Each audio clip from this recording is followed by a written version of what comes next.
Hello everyone, start करते हैं आज के एडिटोरियल को, जिसमें हम डिस्कस करने वाले हैं प्राइम मिनिस्टर मोदी की 15 अगस्त को दी गई स्पीच, जो कि लाल किले से आमतौर पर भारत के प्रधानमंत्री देते हैं। और अभी वर्तमान के प्रधानमंत्री माननीय नरेंद्र मोदी ने ये स्पीच लाल किले से दी।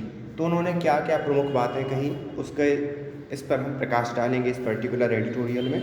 तो स्टार्ट करते हैं। स्टार्ट करने से पहले अगर आपने चैनल को सब्सक्राइब ना किया हो तो please hit the subscribe button and also join our Telegram channel. तो स्टार्ट करते हैं। India need better governance for the sake of its own people, not global approbation. तो यहाँ पर अप्रोवेशन का मतलब है प्रशंसा।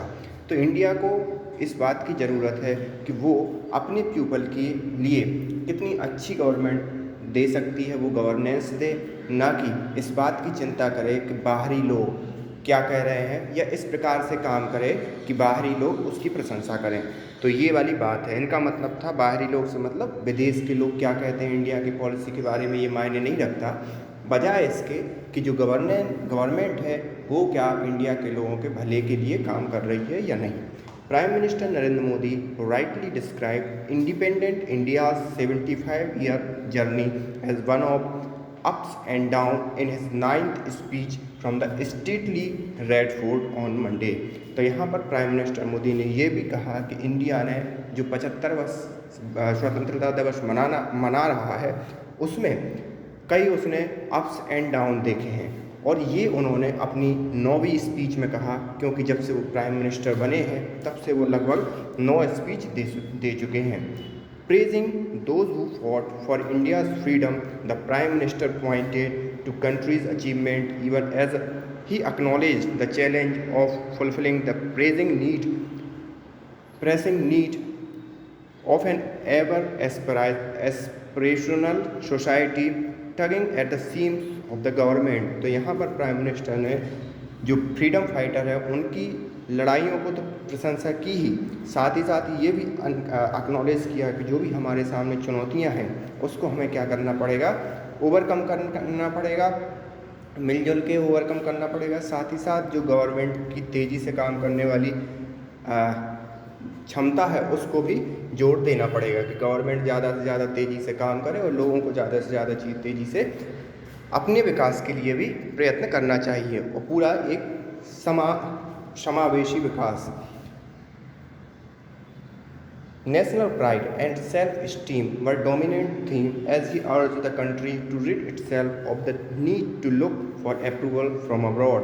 तो यहाँ पर जो नेशनल प्राइड मतलब राष्ट्रीय गौरव और सेल्फ स्टीम खुद का गौरव, ये मुख्य रूप से उस स्पीच की थीम थी, क्योंकि जो प्राइम मिनिस्टर मोदी ने उसमें कहा कि भाई आपको अपने ऊपर गौरव करना चाहिए, ना कि इस बात की चिंता करना चाहिए कि विदेशी लोग आपसे क्या कहते हैं, या विदेशी लोग अच्छा कहते हैं तो आप अच्छा कर रहे हैं और विदेशी लोग खराब कहते हैं तो आप खराब कह रहे हैं। Asking the question about how long India could go on living on certificate from abroad, the prime minister wondered why India could not develop its own markers. तो यहाँ पर साथ ही साथ प्राइम मिनिस्टर मोदी ने ये भी कहा कि इंडिया कब तक, आखिरकार इंडिया को खुद से क्वेश्चन करना पड़ेगा कि आखिरकार वो कब तक ये करता रहेगा कि वो बाहर के देशों से सर्टिफिकेट लेता रहेगा।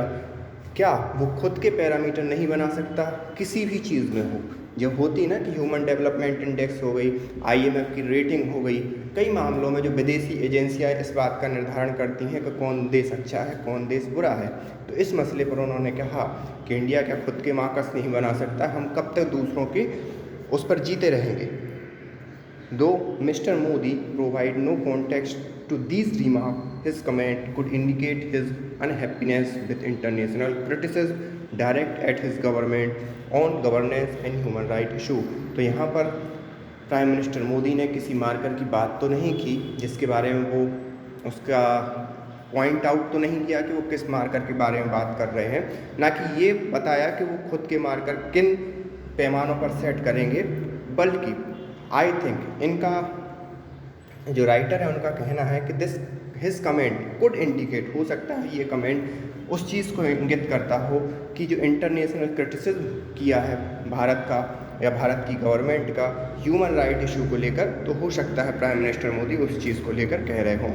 Successive prime minister have used their Independence Day speech as a stock taking of their governance record and as an insight to what the national might face। तो यहाँ पर सामान्यतः जो प्राइम मिनिस्टर आए, जो सक्सेसिव प्राइम मिनिस्टर आते हैं, वो क्या बोलते हैं कि भाई जो उन्होंने अभी तक काम किया और जो जो चुनौतियां हैं देश के सामने, उसके बारे में सामान्यतः बात करते हैं।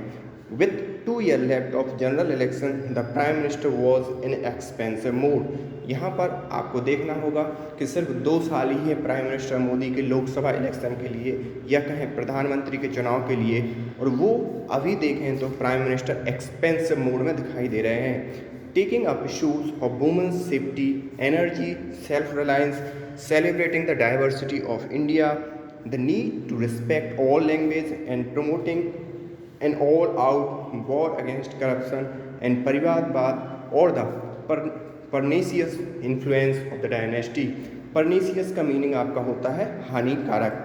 तो प्राइम मिनिस्टर एक एक्सपेंसिव मोड में थे जिसमें उन्होंने वुमेन की सेफ्टी के बारे में बात कही और साथ ही साथ ये भी कहा कि जो वुमेन्स पर आधारित अपशब्द हैं या इन शॉर्ट हम कहें गालियाँ हैं, उनको हम क्यों बोलते हैं, उनको हमें नहीं बोलना चाहिए। एनर्जी सेल्फ रिलायंस, एनर्जी पर भारत खुद ब खुद सेल्फ रिलायंस हो जाए, मतलब जो हम अभी कच्चा तेल बाहर से लाते हैं वो हमें ना लाना पड़े, कुछ हम ऐसी चीज़ डेवलप करें। Celebrating the diversity of India, साथ ही साथ जो विविधता है भारत की उसको हमें सेलिब्रेट करना चाहिए। The need to respect all language, और यहाँ पर आवश्यकता है कि हम सभी भाषाओं का सम्मान करें।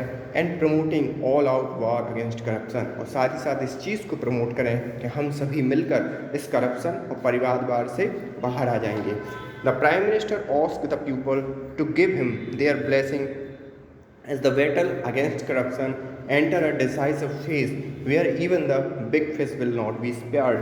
तो यहाँ पर प्राइम मिनिस्टर ने ये भी कहा सभी पीपल से कि वो उनके लिए ब्लेस करें, उनके लिए कामना करें कि वो भ्रष्टाचार के खिलाफ एक अच्छे डिसाइसिव फेज अच्छे से लड़ सकें और बड़ी फिश मतलब बड़े बड़े नेता भी जो हैं वो भी इस चीज़ से ना बच सकें, इस चीज़ के लिए आप उनका समर्थन करें।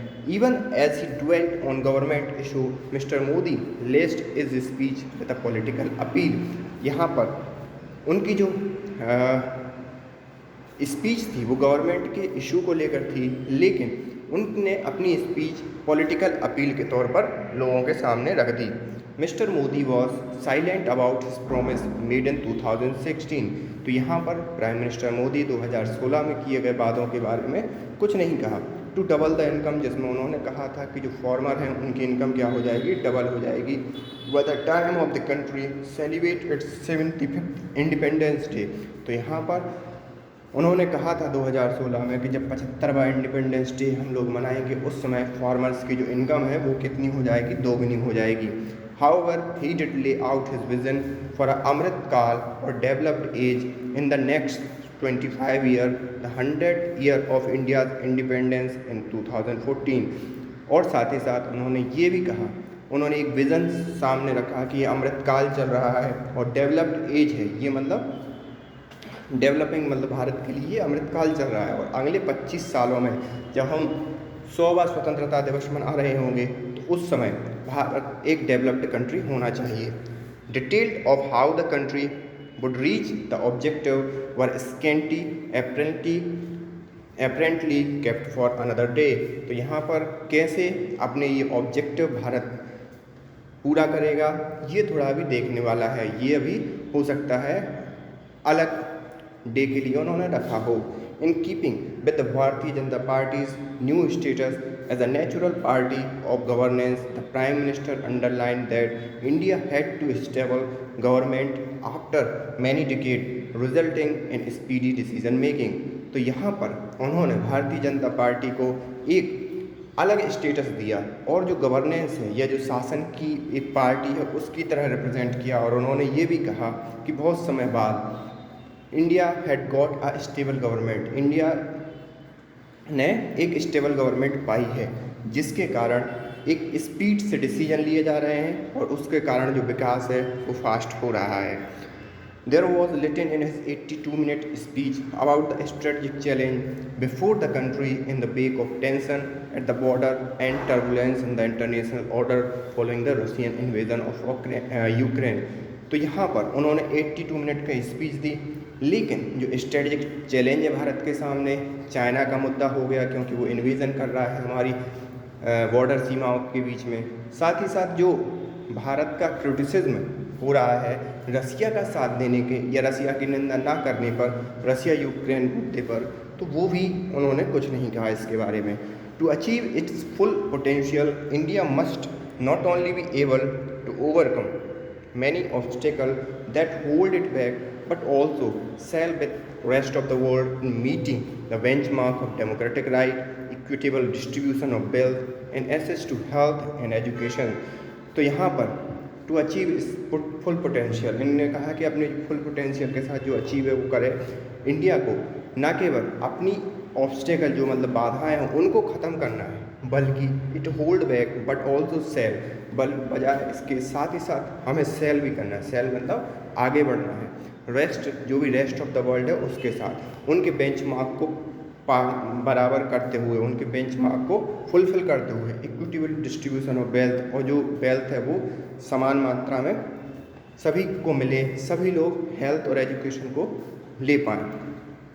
India might not need approval other countries, but it need to better on right and freedom, welfare and justice, growth and development, and in building a more egalitarian society। हो सकता है बट इट नीड, इंडिया को किसी दूसरी country के approval की ज़रूरत ना पड़े, लेकिन इस चीज़ के लिए इंडिया के लिए किस चीज़ की आवश्यकता है, बेटर राइट मिले, अधिकार मिले, अच्छी स्वतंत्रता मिले, बोलने और ये सब चीज़ों की आज़ादी मिले, वेलफेयर स्कीम मतलब अच्छे से खाने पीने के लिए व्यवस्थित रहें लोग, जस्टिस मिले, न्याय मिले, ग्रोथ एंड डेवलपमेंट हो, एंड साथ ही साथ एक सर्वसमावेशी मोर एग्लिटरेरियन सोसाइटी बने। तो ये पूरा का पूरा आज का एडिटोरियल था। आई होप आपको ये पसंद आया होगा। So thank you for this editorial.